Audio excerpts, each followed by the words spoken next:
Okey, ni bagus. Ini soalan ni bagus. Syubhat yang dibawa oleh orang sekarang ni, dia kata dalam sejarah membuktikan ilmu kalam yang lawan falsafah, lawan atheism. Dia kata tak mana ulama ahli sunnah wal jamaah. Ini sebenarnya sebab dia tak baca, dia yang tak belajar, dia yang tak mengkaji. Sebab dia sendiri tak pernah belajar melainkan kitab ilmu kalam. Memanglah, siapa pun macam tu. Orang Kristian pun kan jawab benda yang sama. Dia kata ulama kami dia jawab etis zaman ni. Dia kata.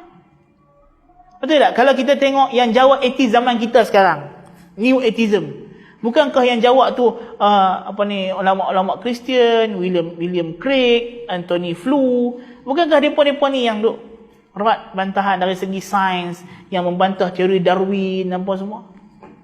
Ada kita nak kata mereka betul, Kristian betul, ahli falsafah barat sekarang betul? Tak, bukan itu ukuran dia. Innallaha la yu'ayyidu hadha ad-din birrajulil kafir. Nabi dah sebut dalam hadis dalam Sahih Bukhari, Allah akan tegakkan agama ini, Allah akan menangkan agama ini dengan orang kafir. So untuk Allah Ta'ala menangkan agama dia, dengan siapa pun dia boleh pakai.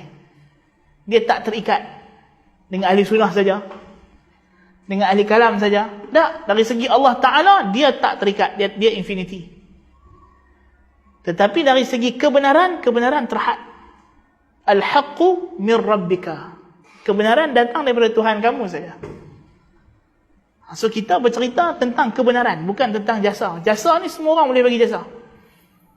Abu Talib jasa besar mengembangkan dakwah Islam, tapi pada saat dia neraka lah. Kita tak kata Tuhan tak adil, Tuhan maha adil, maha bijaksana. So kalau nak kira jasa, Abu Talib banyak berjasa, kan? Ada orang kafir yang berjasa kepada Islam. So dari segi kita kata hakikatnya, cuma faktanya kita kata dari segi faktanya, ulama Islam yang ahli sunnah wal jamaah lah yang terawal melawan benda-benda ni. Sebenarnya kalau kita melihat dari segi sejarah, syubhat akidah, syubhat falsafah masuk pada zaman penghujung zaman sahabat. Munculnya ajaran Qadariyah misalnya. Kemudian munculnya Jaham bin Safwan. Jaham bin Safwan ni siapa yang bantah, siapa yang rad? Bukan Wahab bin Munabbih rahimahullah yang bantah Ja'ad bin Dirham daripada awal lagi. Bukan Al-Auza'i yang berdebat dengan Ghailan Ad-Damashqi. Kan? Dalam sejarah semua ulama salaf, kan? Yang bangkit pergi ke depan pemerintah berhadapan dengan Mu'tazilah siapa? Bukankah Imam Ahmad bin Hanbal? Sebelum Mu'tazilah mendapat kuasa, ketika munculnya ajaran Mu'tazilah yang mengatakan hadis ahad tak boleh pakai, siapa yang rad? Bukankah Imam Syafi'i? Imam Syafi'i tulis kitab Juma'ul Ilm, tulis kitab Risalah Al-Jadidah.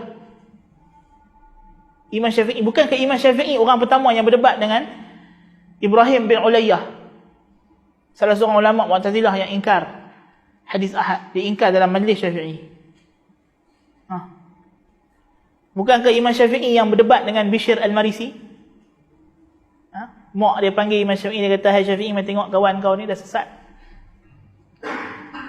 Kan? Sejarah terbukti. Kan? Dan sepanjang zaman Harun Al-Rashid, zaman Muhammad Al-Amin, atas nasihat para ulama inilah ilmu kalam dibenamkan dan ilmu falsafah tidak berkembang. Kan? So dari segi kemunculan Mu'tazilah, yang pertama lawan ialah ahli sunnah. Jaham bin Safwan yang lawan ahli sunnah wal jamaah. Bukan. Dan kita kena faham prinsip ulama salaf. Syubhat bila dia muncul awal, dia bukan dibiarkan, dia terus dicantas.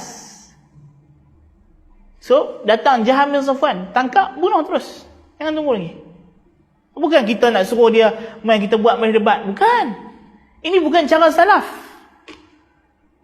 Sekarang orang dia faham, kalau kita ni tak bolehlah kita terus nak hukum dia, kena berdebat dulu, kena terang dulu. Tak boleh, ini bukan cara salaf. Salaf tak ambil cara ni. Bila muncul Ja'ad bin Dirham, tangkap, terus bunuh, hukum bunuh. Kerana syubhat tidak dilayan. Syubhat ketika awal dia datang, dia was-was, dan was-was tidak dilayan.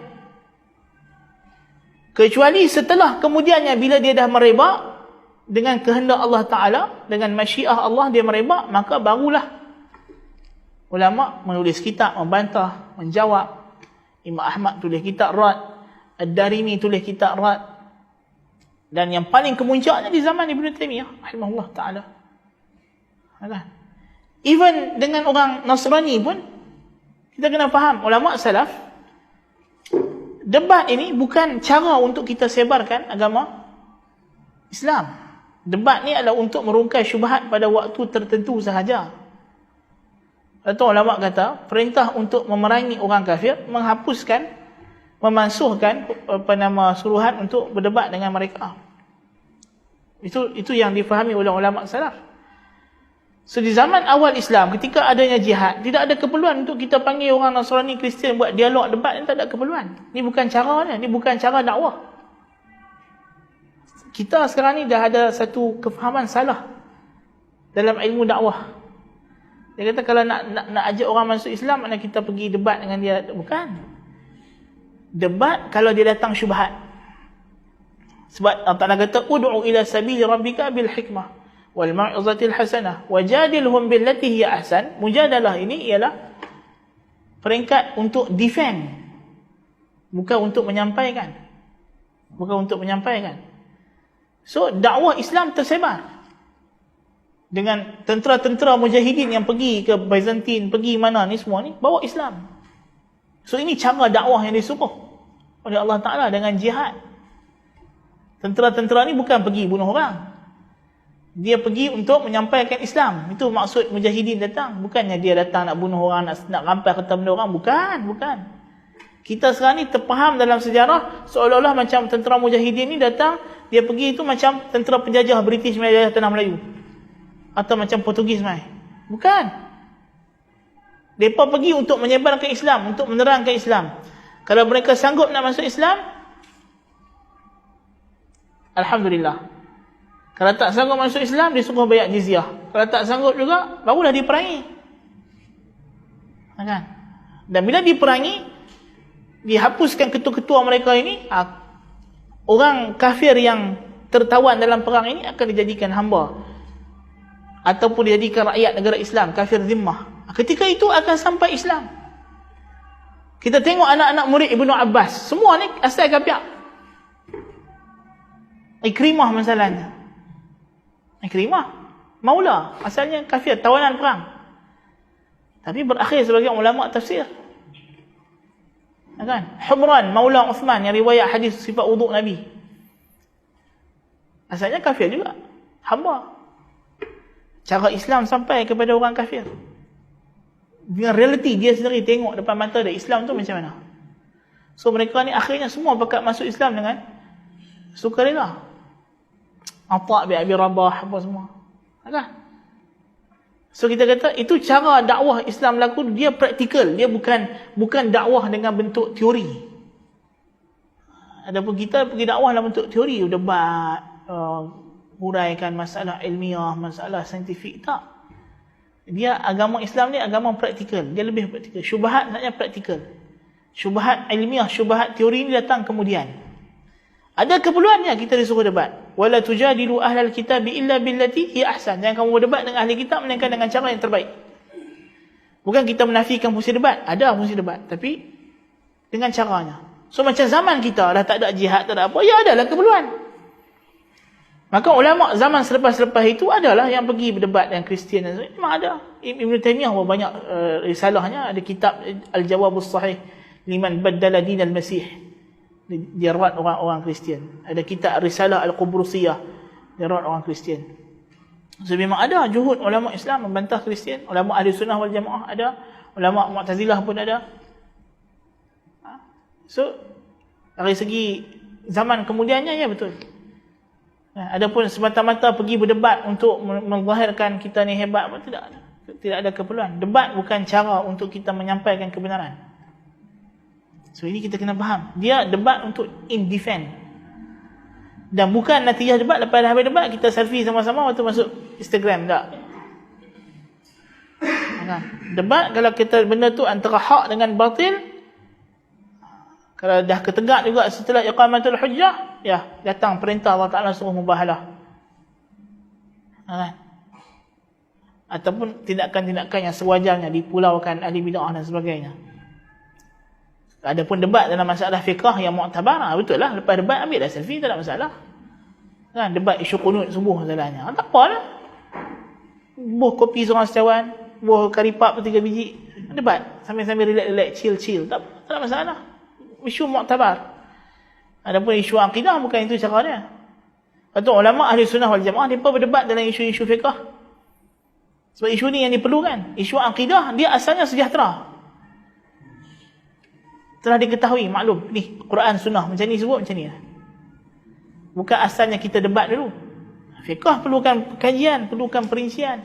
Sebab ada benda-benda itu dalilnya yang berbentuk zanniyat, dalilnya bentuk mujmal, nak cari mana mubayyannya, dalil mutlak, mana muqayyadnya, mana khasnya.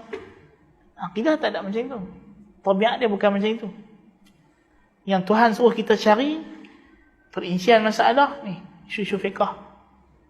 Yang ni berdebat lah sampai tercabut kancing baju macam Imam Syafi'i, debat, tak ada masalah. Bagi yang ahli lah, bagi ulama yang ahli lah. Isu akidah bukan isu untuk dijadikan bahan perdebatan. Diterangkan kebenaran, lepas jalan. Itu ulama dalam akidah dia tulis kitab rudud, kitab rad. Dia banyak tulis rad, bantahan. Sebab akidah kita terangkan kebenaran, itu kita jalan ke depan terus. Jangan pandang kiri kanan dah. So ini asal dalam akidah. Sebab dia kebenaran jelas. Yang ingkar ni dia mukabarah. Kita berapa kali kita nak ulang debat dengan Syiah, benda ni bukan semalam jadi. Pada zaman salaf telah muncul benda ni. Asy'ariyah muncul di akhir hayat Imam Ahmad, Kullabiyah. Imam Ahmad dah tahzir dah, apa lagi kita nak? Tak cukup lagi ke dengan Imam Ahmad kata depa ni ahli bidah, tak cukup lagi. Nak cari kebenaran, nak pastikan lagi. Ijma' ulama salaf yang ada pada zaman depa muncul sebagai depa ni ahli bidah. Selesai masalah. Kan? Sudah ada ijma' kata depa ni menyelisih sunnah. So apa kita nak? Benda dah ijma' kita tak debat. Yang kita debat ni benda yang ada khilaf. Kan? Isu-isu fiqh majoritinya. Itu kita debat lah. So kita kena faham, bila kita kata ulama salaf tidak ke depan dalam masalah, tak ke depan tu apa makna? Tak ke depan dengan makna metodologi khalaf ialah sebab bukan metodologi depa. Bukan metodologi depa pergi cari orang kapiak jom main berdebat dengan aku, bukan. Yang ni metodologi ahli kalam yang dicela oleh ulama salaf. Yang ni ulama salaf cela ahli kalam sebab itulah. Ahli kalam dia suka cari orang, sampai siapa nak debat dengan aku. Dia cari Kristian berdebat, dia cari Yahudi dia berdebat. Lama-lama dia yang kena syubhat. Dia yang kena syubhat. Kita dah tahu dah akidah Aristotle ni kapiak. Tak payah cerita lah. Nak debat apa lagi? Habaklah ni orang kapiak, akidah dia kapiak. Selesai masalah. Tapi ahli kalam dia datang, dia pergi bincangkan akidah Aristotle ni. Tak mana salahnya apa semua. So dia buka pintu kepada orang untuk nampak kepada syubhat. Dan itu punca ahli kalam dicela juga. Pasal dia membuka perdebatan. Dan ini maksud dia jidal kalami yang dicela ni. Jidal ilmu kalam yang ulama cela. Yang ni dia pergi debatkan benda yang tak boleh patut debatkan. Dengan tujuan apa? Dengan tujuan konon-konon nak cari kebenaran. Kebenaran dah jelas. Ini bukan debat, ini mira'. Al-mira'u fil Qur'ani kufrun. Nabi kata.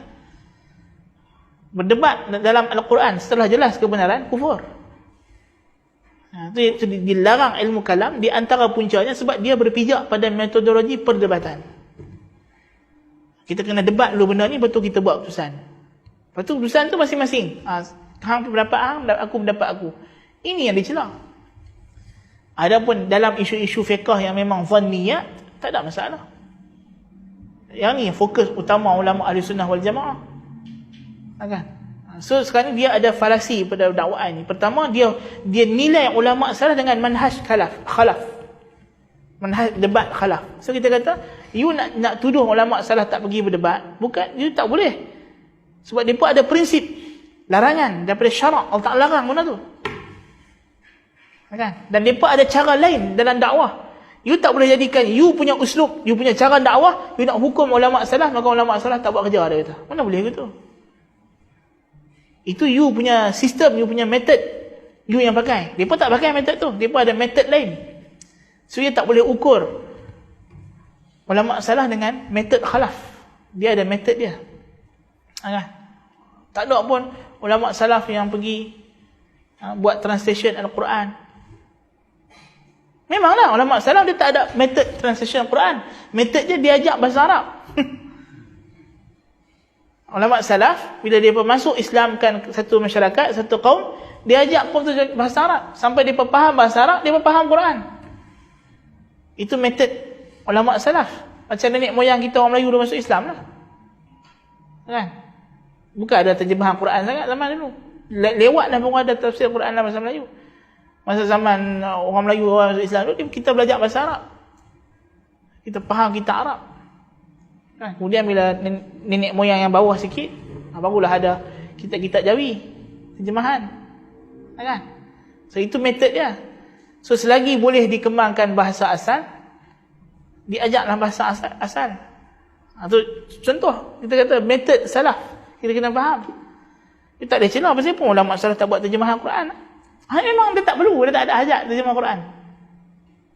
Kan? Walaupun masa itu agama bahasa Arab ni dia lingua franca kan, kita kata. Dia kerajaan yang besar. Semua orang belajar bahasa Arab, tak ada keperluan. Bahkan zaman tu orang Kristian pun tulis kitab depa dalam bahasa Arab. Orang Yahudi pun tulis kitab depa dalam bahasa Arab. Kan? So pasal apa depa nak buat terjemahan Quran? Tapi kalau zaman kita dah ada keperluan translation Quran, translate lah, tak ada masalah. Tak ada masalah. Zaman kita ada keperluan untuk kau Ahmad Didat pergi berdebat dengan Kristian dan sebagainya. So ada keperluan sebab kita dah tak ada kerajaan Islam yang jihad macam dulu. Okey. Ada keperluan, adalah caranya. Kalau kita datang perincian. Adapun you nak hukum ulama salaf dengan zaman sekarang, atau you nak letak pada zaman dia pun zaman emas, golden age. Kita tak boleh samakan dengan zaman awak sekarang ni, dark age. Kan? So kena bezakan. Wallahu ta'ala alam bis-shawab. Sallallahu nabiyina Muhammad subhanakallahumma bihamdika asyhadu an la ilaha illa anta astaghfiruka wa atubu ilaik.